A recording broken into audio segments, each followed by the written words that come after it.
Good morning and good afternoon, ladies and gentlemen, depending where you're watching from. Thank you so much for joining us again in the Musari Show. Before we get started, please do hit the like and subscribe button if you are joining from YouTube.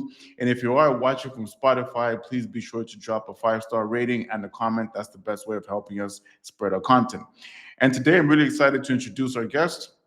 So in 2012, he founded J-Ensley Financial, and to this day, he serves as the president of the company. And he's a registered investment advisor in Washington State. He offers fiduciary financial advice as a chartered financial consultant. He passed the very rigorous Series 65 exam, which is investment advisor's law exam, and is one of the elite group of highly trained bank on yourself professionals. I've watched a lot of podcast episodes of his, and I'm really excited to have him on the show today. Ladies and gentlemen, join me in welcoming John Ensley. John, it's really an honor to have you on the show today. Thanks, Hermano. I'm super excited to be here. Looking forward to the conversation. I share the same sentiment. Today's it's going to be quite an interesting spin because normally on the show you've noticed that we normally have like entrepreneurs that kind of like tell us a bit about their journey of successful exits and growing their businesses. And today's a pretty different spin because you are an entrepreneur, but your job is providing financial advice to people, right? And a lot of these people are employees. So tell us about your journey of the transition from employee to entrepreneur, because sometimes when we talk about entrepreneurship, we touch on the aspect of business growth, but there is also a huge financial aspect. Because I mean, people go from getting paychecks with benefits to now having to manage cash flow in a different way. So tell us a bit about your journey. I'm happy to. I've always had a bit of an entrepreneurial flair. Growing up, my parents had a home-based bakery that I worked in as a kid, and I went on to have my own bakery later on in life. But also had a number of more traditional career employee type jobs. And then in 2012, I was really ready to just make that transition. I had a lot of things that sort of went on that culminated after the 2008 financial crash, and some things that went on there, and some we'll say less than stellar, not so successful endeavors that kind of came to a head in 2008. And that sort of acted as a wake up call, and I started studying and learning more and reading all I could get my hands on. And so by 2012, I had discovered a couple of financial concepts that I became very passionate about, and decided to make that jump back into the entrepreneurial journey, as you put it. And so I launched J-Ensley Financial in 2012, and I promptly fell on my face. So that was a great learning experience in that first couple of years. But by 2015, I was back on my feet and still making J-Ensley Financial move forward, and it's been a wonderful journey since then. I'm glad you bring up that there's a financial journey, there's a mental, there's an emotional, right? There's this whole kind of affects your whole life when you go from having a steady paycheck and health insurance and vacation and things like that, to an environment where you're 100% responsible for all that yourself. And some of those things you do without for a while, and then some of those things you may have to get creative with to create within your own company. So it's been a heck of a journey. I love what I do every single day, helping people achieve financial success without taking unnecessary risk. Yeah, that's a really interesting story, because I must admit that, as someone who knows people who are thinking of making the transition from employee to entrepreneur, I mean, living in a country like this is really not cheap. I recently had a baby, for example, and I saw the medical bill and I saw, the out of pocket that I had to pay, given that I had medical insurance, and I kind of imagine how my life would have been had I not had that, because the bill would have been like 20 times bigger. So there must be something, beyond just a financial motivation that makes you want to make that jump. What would you say was your why that made you sort of transition? Yeah, great question. Congratulations on, by the way, on the baby. That's Nah, wonderful. thanks for that. Yeah. So yeah, I did it. I mentioned I kind of had this journey of self-discovery, this wake-up call where I started studying, and I studied a lot of things, not just financial topics, a lot of personal development and spiritual information and so forth. And one of the things that was very interesting is I kind of went through this process of identifying core values. And the number one core value for me was freedom. And I've heard this resonated by a lot of entrepreneurs, right? And not freedom as in, the ability to sit around and watch movies or something, but freedom as in to make my own choices, do my own thing, stand on my own 2 feet, and be responsible for my own results, right? The freedom, in other words, to succeed or fail. Yep.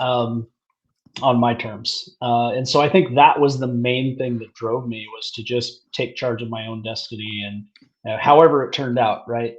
Just be 100% on me, so to speak.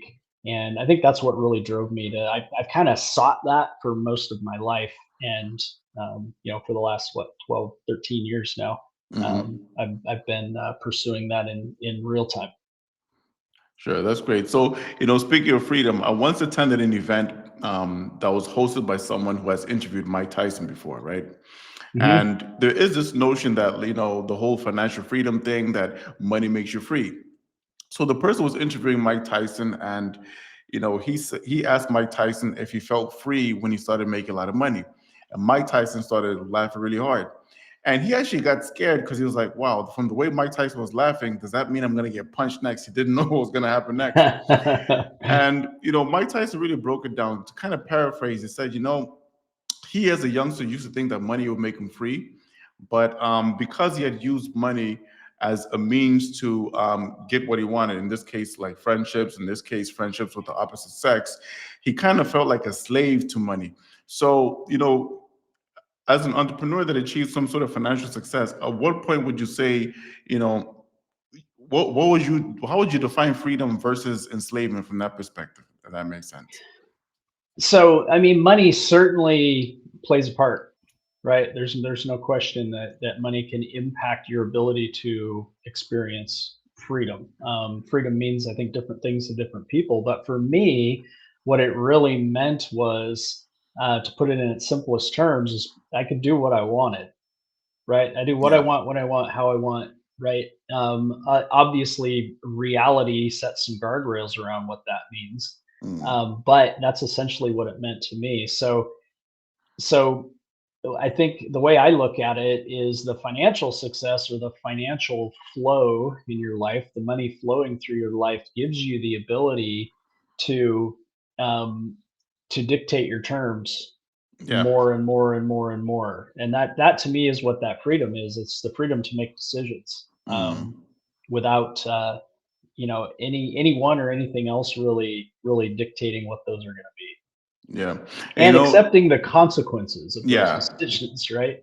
Yeah, that's true. And nowadays, in this era of so much content creation going on, you hear a lot of like schools of thought around how an employee must prepare themselves financially when they transition to entrepreneur. I, for example, have heard a gentleman that said that it's ideal to jump out of your day job when your side hustle is now making 3 times your monthly income. You do find people that advise you to, save 3 to 6 or even 12 months of expenses worth of savings. What would you say would be the key preparation that an employee willing to become an entrepreneur must make before they make that jump?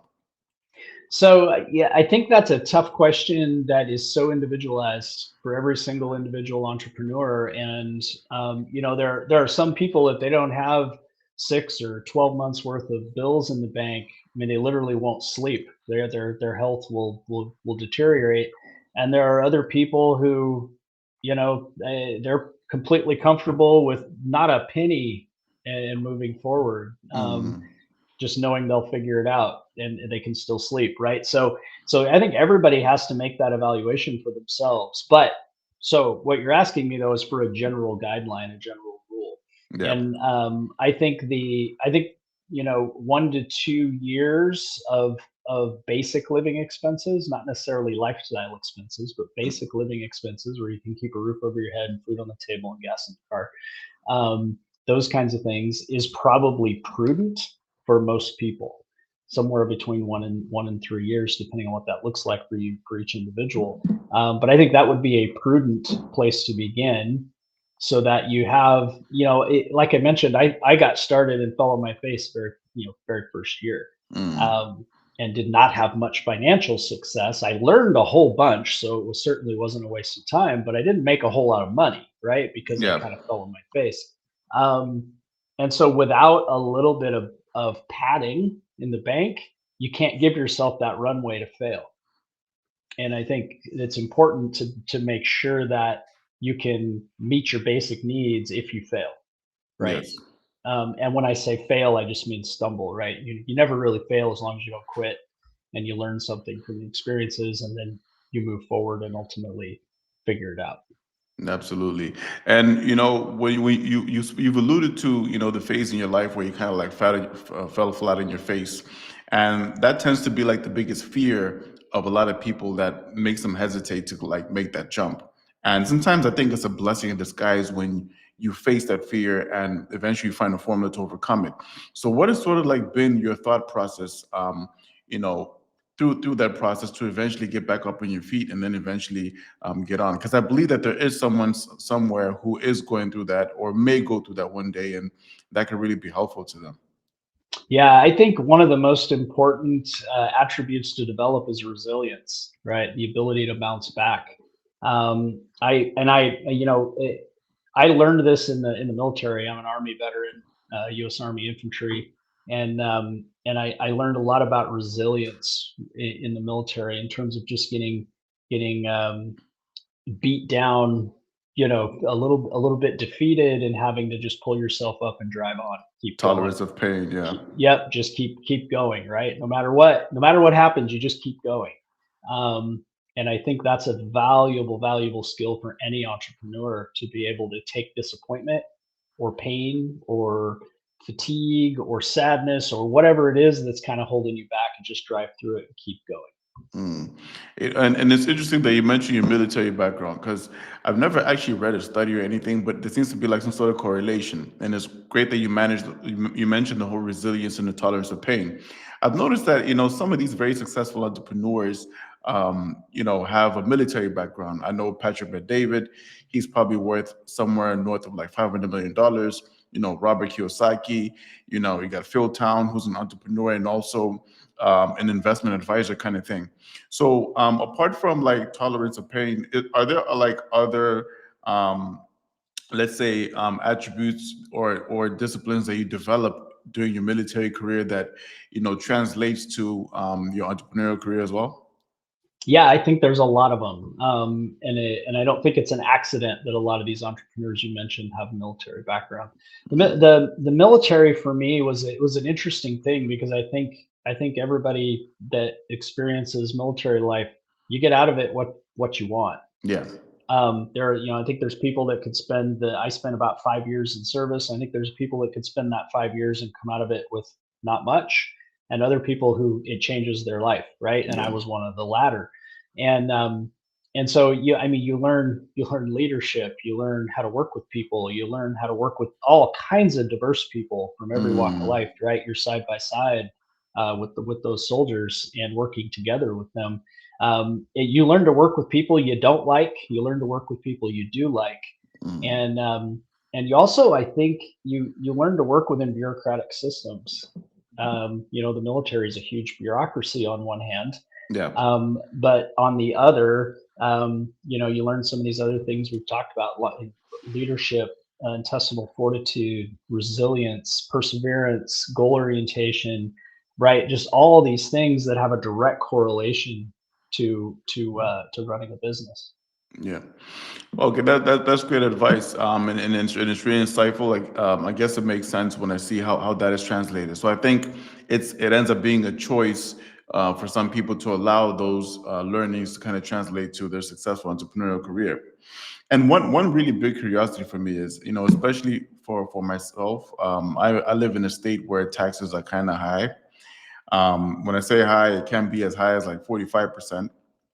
And obviously, even when you look at the political landscape in the country, there's a lot of debate around, fiscal policies on both sides, and you do see, differences in fiscal treatment for entrepreneurs versus for employees. So let's say I'm an employee today, and I'm considering, making the jump to become a full-time entrepreneur within the next 2 to 3 years, what fiscal advice would you give me on things that I should be careful of and things that would benefit me that are not necessarily benefits I enjoy as an entrepreneur, as an employee rather? Sure. I think one of the key things when you're going to make the leap to being an entrepreneur is there's a personal side of it, as in what is this going to do for me, Mm. right? But I think the most important question is what value am I going to provide to others, right? That I think is more important than whatever, however it works out for you for your own personal reasons is good and well, but that's all going to come as a byproduct of the value you put into the marketplace, the value that you offer other people, Yeah. for whatever product, service, or whatever your thing is. Mm. So I think that is probably the most important thing. And in an employee scenario, you don't necessarily understand Yeah. that, because it's you have a job, you have a job description. You know that if you do your job and you meet certain benchmarks, and you get paid certain amounts and whatever, right? It's all pretty cut and dry. As an Mm. entrepreneur, your personal success is tied directly to the quality and value of the service you render, Yeah. and that is like the most important thing to get your head around, is that if things aren't working, like when I fell on my face, right? Obviously, the quality of the service I was rendering had some flaws, and I had to figure those out, Yeah. so that my personal success began to fall in line when the service that I was offering was finding value in the marketplace, was finding value to other people. Okay, great. So, looking back at your journey, what would you say were like some of the pivots that you've made in your service rendering that kind of drove you to that? Because I also asked that because I'm also in a journey myself where we have a startup team, and as we speak, we're actually like testing the prototype of the product, and even in that journey, making pivots until you have a product that produces enough value. Um, you know, until you get to that point. So how was the journey of like making that pivot in your case? Yeah, so I think what it was just getting laser focused on what's the value that I bring to the client, Yeah. right? What do not so much what are the norms, what are the things. I'm a financial planner, I have financial advisors, what I do. So there's a whole bunch of norms that financial planners are quote unquote supposed to do, advice they're supposed to give, rules around this, that, and the other thing. And I think that the turning point came when I realized I couldn't just offer cookie cutter advice, right? Mm. Not because every single client's an individual. So I really had to listen to the client. What is it? What are their dreams? What are their hopes? What are they trying to accomplish? And in some cases, that means they took actions that might not have fit in any cookie cutter style financial planner canned program, Yeah. right? They had to get outside the box and be creative, and really match the tools to the outcome the client was after, not so much follow this scripted approach that exists in the industry that I work Okay, that's great. And tell us a bit. So tell us a bit about the services that you provide right now. So for example, I'm pretty sure that in your customer base you do have entrepreneurs that you deal with, you do have in. employees. So how do you like sort of like package the services you provide to the different niches? Sure. So I do comprehensive financial planning. My practice has a focus on a couple of concepts. One of them is the infinite banking concept, or bank on yourself, which is a whole life insurance based concept, which is a pretty good fit for a lot of entrepreneurs, and a lot of self-employed business owners, those kinds of things. So I spend some time with education. Yeah. So there's a whole process that's involved, when a potential client, right, comes across my information. So I do a free analysis called the retirement pathways analysis, where there's a number of different surveys and a consultation call with me, and that entire process is really education based. Yeah. What's important to you? Where are you now? What resources do you have? What tools are available to you? that kind of thing. And that process is free, right? I don't charge for that process. And then from that point, someone and a handful of people, really, out of all the people that complete that analysis process, can become a client and may move forward with me. And then, of course, we do a much deeper dive at that point. And so, when we go into a full comprehensive financial planning scenario, we're looking at all kinds of things. We're not just looking at the infinite banking concept. We're also looking at, depending on if it's an entrepreneur, how many employees, what type of company, what type of business entity, how does that all correlate to? Do we need to set up a 401k program? Do we Yeah. need to look at alternatives? Do we need to look at non-qualified employee compensation programs? There's just a whole range of things for entrepreneurs that should be considered. And I Hmm. think that's really the role of a financial advisor, isn't so much to tell someone what they should or shouldn't do. Hmm. I think it's more of a facilitator, more of a coaching scenario where you present a palette of options and then help someone decide what combination of options is the best fit for what they want to accomplish. At least that's the way I try to approach it. Okay, great. So for anybody that's watching, how can they find more information on John Ensley? Let's say they want to benefit from your services. How could they find you for that? So the best thing to do is go to my website, jensley.com. That's jensley.com. You'll see when you look at my website, a pop-up is going to come up with the retirement pathways for a free analysis. If you click on that button, then you can access the free analysis and get a free consultation with me. That's going to be the best way to learn more about me. As you mentioned, you can also find, I've been on a number of podcasts over the years and that kind of thing. So if you want to learn more about me, I'm not hard to find. Oh, sure, that's great. And normally the final question that I ask is, obviously there is someone who is considering and contemplating making that transition from an employee to an entrepreneur, and that's something that you've done. You've overcome challenges and eventually become really successful in that. So, what would you say, based on your experience, would be like the top three, pointers or advices that you would give to someone like that? Because I believe that there is someone listening who would benefit from that. Sure. No, number one, get to know yourself really, really well and understand your motivation and understand the value that you think you're going to deliver. Right. Number two is do planning. Don't just jump in and play it by ear. Right. Do some planning, put some things in place. And I think number three would be give yourself that runway. Give yourself some padding financially to meet your basic needs, so that you have that runway to make a few missteps early on. Sure. No, thank you so much. That's really insightful. That's also learning for myself. I believe that there are a lot of people who are also contemplating that. They'll also take that note and consider that for themselves. So, John, thank you so much for joining us again in the episode. And we look forward to having you again, share more gems in your journey as well. Absolutely, Hermano. Thanks for having me. It's been a great time. Sure. Thanks so much, John. Take care.